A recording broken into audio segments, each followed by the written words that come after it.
તો અરવલ્લીની વાત કરીએ તો અરવલ્લી જિલ્લામાં મેઘરજ તાલુકામાં શિયાળુ સિઝન દરમિયાન ખેડૂતોએ 5013 હેક્ટર કરતાં વધુ જમીનમાં ચણાની વાવણી કરી છે, પરંતુ છેલ્લા 4 દિવસથી વાતાવરણમાં પલટો આવવાની સાથે વાદળછાયા વાતાવરણના કારણે ચણાના પાકમાં જીવાત તેમજ ઈયળનો ઉપદ્રવ જોવા મળ્યો છે। તો આ ઉપદ્રવના કારણે પાક પર માઠી અસર થઈ હોવાનું પણ ખેડૂતો જણાવી રહ્યા છે। ત્યારે છેલ્લા 4-5 દિવસથી વાદળછાયું વાતાવરણ હોવાથી ખેડૂતોને હવે ભારે હાલાકી વેઠવાનો વારો આવ્યો છે। આ ઉપરાંત વાત કરવામાં આવે તો છેલ્લા 4-5 દિવસથી પુનઃ વાદળછાયું વાતાવરણ રહેતા ખેડૂતોએ પાકનું ઉત્પાદન ઘટવાની દહેશત વ્યક્ત કરી છે। વાદળછાયું વાતાવરણના કારણે ખેડૂતોના જીવ પડીકે બંધાયા છે।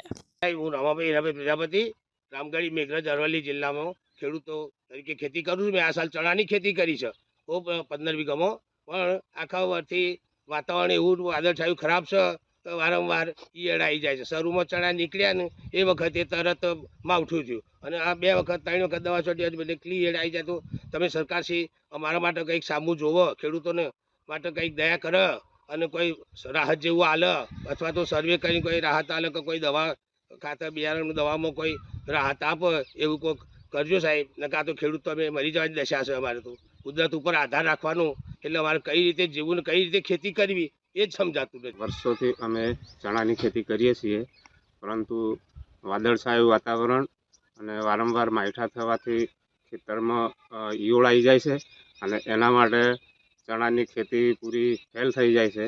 તો એના માટે સરકારશ્રીને અમારી વિનંતી છે કે સર્વે કરી અને આમાં દવામાં કંઈક ઘટાડો કરે, યા તો કોઈ સર્વે કરીને અમારી રાહત પેકેટ આપે એવી મારી નમ્ર વિનંતી છે।